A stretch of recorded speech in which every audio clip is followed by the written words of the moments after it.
হজ পালনের উদ্দেশ্যে সৌদি আরবে রওনা দিয়েছিলেন লিবীয় যুবক আমের মাহাদি মনসুর আল কাজাসফি।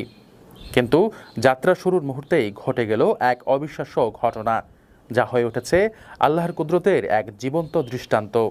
ইতিমধ্যেই সামাজিক যোগাযোগ মাধ্যমে আলোচনার কেন্দ্রবিন্দুতে পরিণত হয়েছে এই ঘটনা।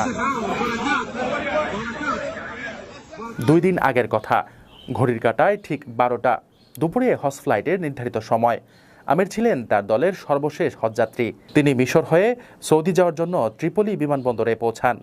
কিন্তু এয়ারপোর্টে পৌঁছানোর পরই নিরাপত্তা কর্মকর্তারা তাকে জানান তার পাসপোর্ট সংক্রান্ত একটি সিকিউরিটি ইস্যু দেখা দিয়েছে, যার কারণে তিনি প্লেনে উঠতে পারবেন না। বাকিরা বোর্ডিং শেষ করে প্লেনে উঠে যান, আর আমের একা বসে থাকেন হজের আশাভঙ্গের আশঙ্কা নিয়ে। পরিস্থিতি দেখে এক নিরাপত্তা কর্মকর্তা দুঃখের সঙ্গে বলেন, সবই আল্লাহর ইচ্ছা, হয়তো এ হজযাত্রা তোমার কপালে ছিল না। কিন্তু আমের ভয় পাননি, তার মুখে ছিল দৃঢ় বিশ্বাস ভরা জবাব, ইনশাআল্লাহ প্লেনটি উড়বে না, আবার আসবে। আমার নিয়ত হজ, আমি অবশ্যই যাব। প্রবল বিশ্বাসের সঙ্গে দেওয়া তার এ জবাবের কিছুক্ষণ পরই ঘটে যায় প্রথম বিস্ময়। এয়ারপোর্টে ঘোষণা এলো প্লেনটিতে যান্ত্রিক ত্রুটি দেখা দিয়েছে আর সেটি ফিরে আসছে।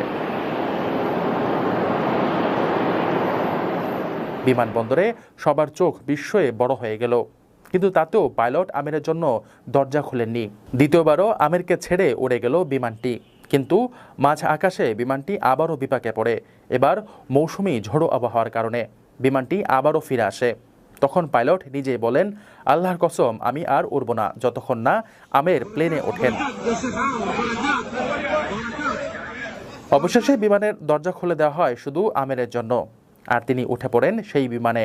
সৌদি পৌঁছে আমের মাহাদি মনসুর আল কাজাসফি নামে ভাগ্যবান এ যুবক একটি ভিডিও বার্তায় বলেন, আমার আনন্দ ভাষায় প্রকাশযোগ্য নয়, আল্লাহ তার কুদরত দেখিয়েছেন। আপনার স্বপ্নগুলো আকাশ ছুবে প্রবাসীর হেলিকপ্টারের মাধ্যমে। বিয়ে, জন্মদিন অথবা যে কোনো বিশেষ প্রয়োজনে হেলিকপ্টার ভাড়া করতে যোগাযোগ করুন স্ক্রিনে দেয়া নাম্বারে। প্রবাসীর হেলিকপ্টার, নিরাপদ ও সাশ্রয়ী বাহনের বিশ্বস্ত নাম।